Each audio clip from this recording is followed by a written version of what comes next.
What's up? Oh cool, it does still work. Okay. I essentially decided to just record my thoughts as I go on a walk. And probably upload them to YouTube, because that sounds fun and really casual, and I go out on a nightly walk like every night. So, might as well do something while I'm at it. So what am I thinking about? What do I want to talk about? I don't know. I guess essentially, I've been on Pueraria mirifica for the last 2 weeks, sort of. 2 weeks and, 2 days? 2 days. And it's been going great. My chest is growing. My parents are none the wiser. Punk rock, living the life, doing what I want.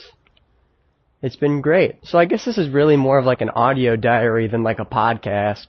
I suppose that makes sense. I'm not one for podcasting. I don't have like an hour to kill. More like the 10 minutes between when I exit my backyard and arrive at Sheets, and then the 10 minutes from when I leave Sheets and get back to my backyard. Unless I decide to take a longer walk, and then I have way longer, so I guess I can talk then too. No, yeah. My whole life at the moment, I guess, is just punk rock, anarchy, transgenderism, and the crush I have on a girl. I will not be saying who, just in case she listens, by some strange event. But, good to put it out into the open. She's cute. I like her. I just hope she likes me back as a girl. That's the thing. Is if she likes me back, that's cool, but, it's only cool if she likes me back as a girl. Because I don't want to be in a relationship with someone who would see me as a boy. That's not cool. You want to know what I forgot? I forgot to, introduce myself. I am Jade, a transgender 17-year-old anarchist punk rocker. That sums up most of it. I consider myself academically inclined. I consider myself emotionally intelligent. I consider myself kind of sick. I kind of love myself a lot. Almost to, the point of having an ego. What the fuck? So where I live, there's a turn into my neighborhood where you could technically do a U-turn. I've literally never seen anyone do a U-turn there in, the however many years I've lived here. And over the last, 3 days, I've seen, 7 people do U-turns. It's getting kind of ridiculous. It's like a weird, strange pattern. Whatevs. Maybe it's a thing now. But yeah, I hope she likes me back, and I hope she likes me as a girl. I'd love to go to homecoming with her, which, it's a little late. Homecoming's on Saturday, which is 6 days from now, so I don't think that's gonna happen, but, one can hope, I suppose. And prom. I could ask her to prom if anything goes from there. I'm waiting on my 4-hint rule. 4 is my lucky number. I was born on April 4th, so 0404. But I'm just waiting for her to drop 4 hints, and then maybe I'll pursue something. So far she's dropped one thing that could be interpreted as a hint, but I'm gonna err on the cautious side because I don't want to ruin a good thing by making assumptions.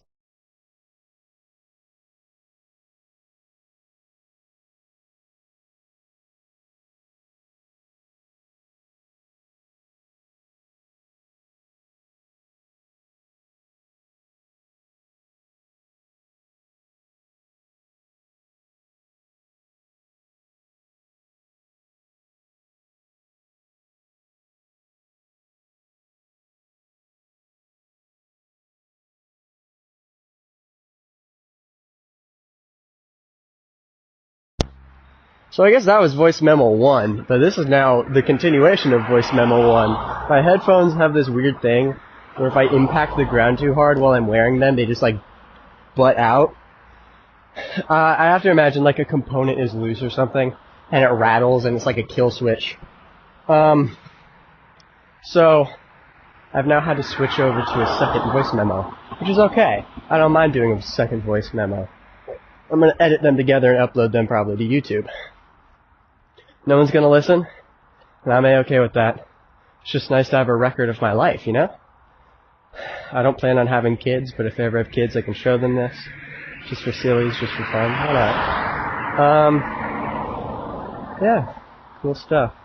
I'm probably about 30 seconds away from Sheets. I might honestly make this into a longer walk and just wrap around, and then that's when I go to Sheets. Part of being an anarchist and part of being a punk rocker, I don't tend to pay for the things I use. I believe that corporations like Sheets and like Wegmans and Target and whatever else are thieves. And regardless, it's not like I'm hurting them as a company. They have a budget built in for theft. So I'm just taking what they pay for. It's no big deal to me. Technically, I'm incriminating myself by uploading this to YouTube, but I don't really care. I've been incriminating myself for years. Pretty epic. Earlier, in my first memo, I mentioned Pueria mirifica, and I'm guessing most of the people, maybe half of you, half a person, I should say, half of the person watching this, probably don't know what that is. It is a plant from Thailand. It has estrogenic effects.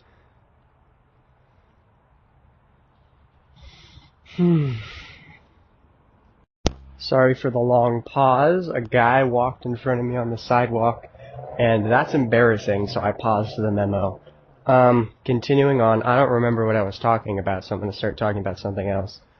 I think one of the most interesting parts in my political ideology as an anarchist, like my development as I learn and as I grow as a person, has been how I recast my view on criminals.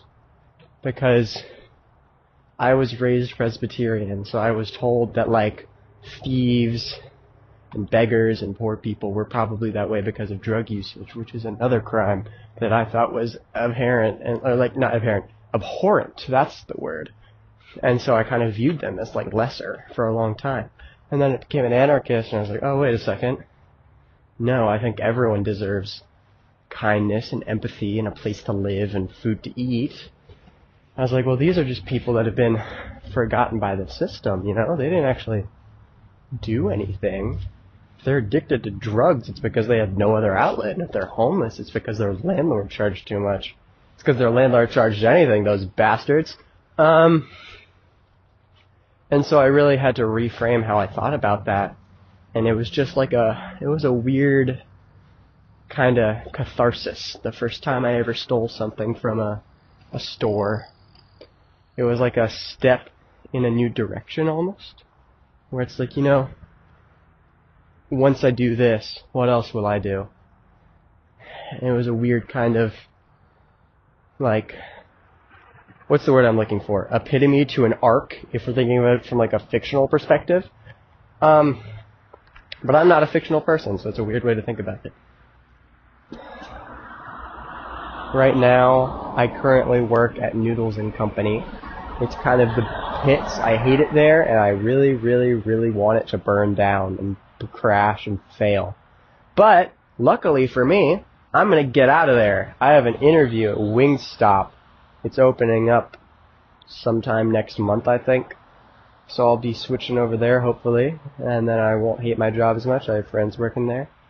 It's going to be great.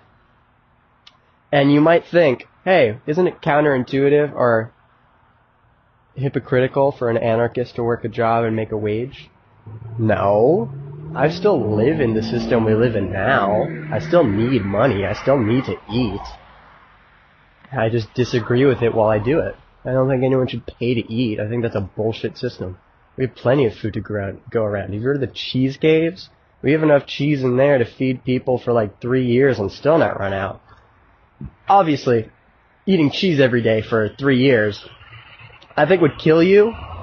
It would most definitely kill you. But no one says you have to eat cheese every day. We have plenty of food. So I think the fact that we're still paying for food at this point in the human span of time, what's the word I'm looking for? In this span of human evolution, the fact that we're still paying for food is ridiculous. Why have we trapped ourselves in this system? We don't need to. I don't pay for my food. I'm just fine. I mean, people don't like me for that, but, you know. Some of my friends do. My guy Oliver. My guy Atticus probably steals about as much as I do. It's probably gotten to the point where I'd consider myself a kleptomaniac, where it's not really just like a fight the system kind of deal. It's more like a compulsion. When I get bored at home or when I get like restless, I go, oh, I know what I can do. It's a 5-minute walk from Sheetz and I can nab a drink, you know? For the thrill of it. What if I get arrested? I'm not going to get arrested, but that thrill is still there, and it's like, I'm just bored. It's something to do, you know? Leesburg's not an interesting town. Not really. Sure, we may be living in Loudoun County, richest county in the world, but if anything, that just means we have uglier buildings. All the data centers that are opening up, this fucking neighborhood next to me, ugly as hell. You can probably hear all the cars driving. They never stop driving. They're always going. I mean, unless you're out at like 1 in the morning, but I think that's true of everywhere. Our traffic's awful. People die constantly due to it. Not me, though. I have avoided them for so long. I don't really know where I'm walking right now. I don't really know what I'm saying. I'm just kind of rambling. I found out just now, as I'm doing this, I'm apparently really good at just non-stop talking, because I gotta keep my audience entertained, you know? I don't have an audience. I didn't tell my parents I was going out on this walk. I just kind of went. That tends to be a trend. My parents don't know anything about me, not really. What they know is Hatcher Gardner, the good Christian cis boy. And that's wrong. It's been wrong for about 7 years at this point. 6 years. 6 years. Ever since 2020. That'd be a fun story to tell. It's not that interesting. It's really short. I found out I was queer after about a year and a half of being best friends, or my ex-best friend. Best friends with my ex-best friend, Aster, who was an ex-Catholic and was queer, and they would often tell me about how hypocritical the words in the Bible were and how they were mistranslated. And I obviously thought, me, the good Presbyterian boy, I was like, that's bullshit. There's no way. And I honestly still think that's bullshit. I just kind of stopped because I didn't like it. But one day I was in the shower, just sitting thinking, shower thoughts, you know? And I was sitting there, I was like, you know, maybe I'm biromantic. Maybe it's sometimes, because at the time I was still a boy, I was like, maybe sometimes boys are cute too. Maybe I'm biromantic.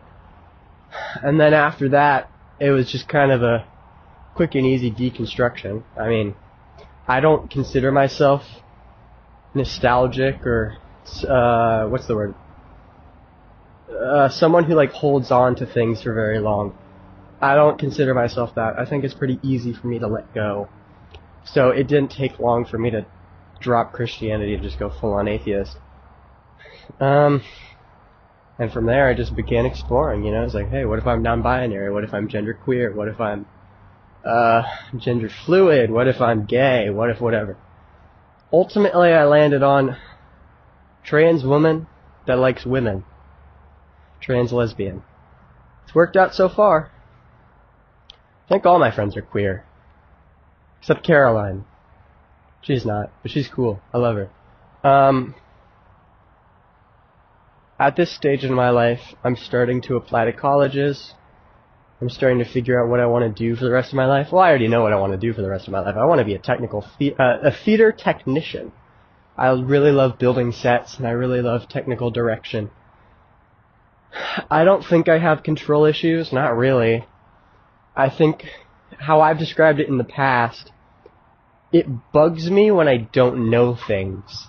And the best way to know things is to be the one that designs it. So that's what I did. I've been doing theater for 4 years. The first year I was on set crew. I would just build things. I was told what to do, and I went, wish I knew more about what we were doing. So the next year, I was set design, or not even. Even that first year, it was first show, I was like, man, I wish I knew what we were doing more. And so second show, I took a more active role. I was like, could I give my 2 cents? And they would let me. And then Miss Fletcher, our director, would trust me to lead a team and like have me lead people in building. And then our third show, Anastasia, they made me, I was technically set crew, but on the playbill they made me carpentry lead. I was like, awesome, I'm getting recognition. And then the next year around, I was like, you know, I think I'm ready to design a set. So I did. I helped design Sleepy Hollow, and admittedly, that was the worst show I've ever built for. But it was a good stage in my theater development, because then I started learning what aspects of tech I like and what aspects of sets I like and how I want things built. So that was a good development. And I was set designer that whole year. And that year concluded with me designing the set for Into the Woods. And that was one of the best sets we've ever designed. At least visually. I think it really worked for the show we were doing. The year after that, I was assistant tech director. Our tech director was Zoe. I love Zoe. So she was essentially training me to be tech director. So I would help her lead all of the crews and meeting deadlines and organizing other stuff onto spreadsheets. I would help with tech lead meetings. And then she graduated, Drew graduated, and now I'm here and I'm tech director. I'm in charge of every technical aspect of the show. A one-woman army.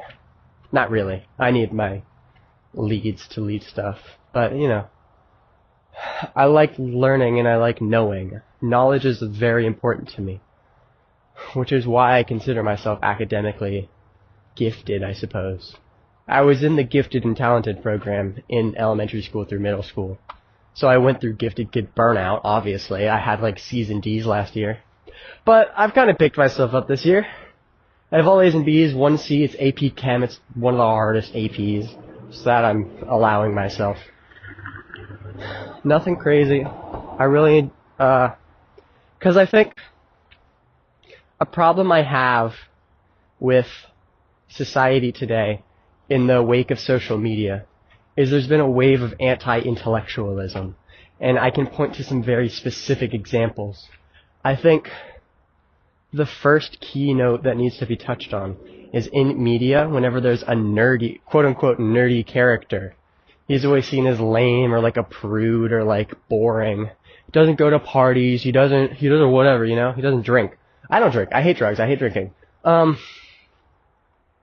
Which is antithetical to punk rock usually, but you know, straight edge, who cares? But nerds are seen as like this lame, cringe thing to be. And I just think that's such a... Why? Is it wrong to know things? Is it wrong to be interested and passionate about learning? What was my second example? Oh, yes. Any of you that are familiar with TikTok about a year ago, 2023, will remember when in the comments people would go, I ain't reading all that. That's anti-intellectualism. We're wasting, essentially people saying, it's a waste of time for me to read this paragraph. It's a waste of time for me to garner this information. No, it's not. It's like a paragraph and a half. It's just, you're just reading. What's wrong with reading? Did you not read in middle school? Did you not? I understand if there's people that struggle with reading and they don't want to read all that, but you know, most people can read. At least most people in schools can read. So why aren't you? Like, I understand TikTok is inherently designed to keep people scrolling and keep people on their app, but it's like, just read it. It's not that big a deal. You know? I think anti-intellectualism is a big problem. I think it's one we need fixing because I fear what it could bring to society. I mean, I have hope for future generations. People are always like, Gen Alpha is brain rotted and dumb. I don't think so. I think people are being too cruel to children that are too young. Everyone's like that when they're younger. Give them a minute. But I do agree that the education system has failed them. Not teaching them phonics is such a huge issue, it's ridiculous. That's anti-intellectualism. The system we had for teaching people to read worked. We're one of the best, or not one of the best, but English and literature is America's best subject. Every standardized test that's given internationally shows that it's our best subject. Significantly better than math, and significantly better than science.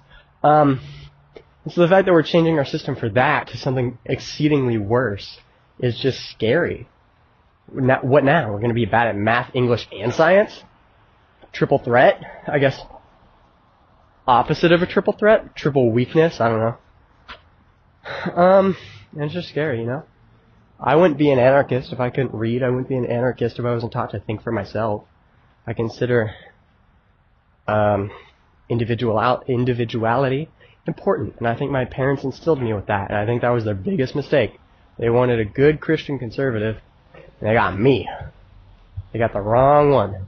It's because they taught me to think for myself. And I appreciate that. I'm very thankful that they did. It's because it's why I've ended up where I've ended up. Anyways, I've looped back around to Sheets, so I might just call it for this one, because I want my snacks.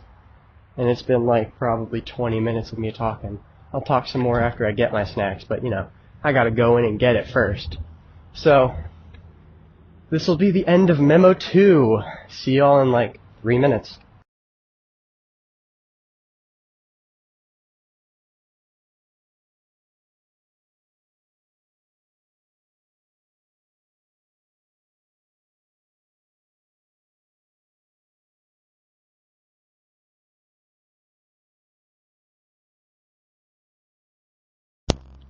Alright, I'm back. I got Arnold Palmer half and half. I got a cake pop, and I got let's see here, a Boom Boom Bacon Club. So we're on the final stretch of me yapping now. I'm walking back home. I'll probably have to run across the road again, so it might cut out, and I might have to start a fourth memo. Sorry, I just heard someone. Don't know who. Suppose it doesn't matter. Y'all ever be British? Me too. Yeah.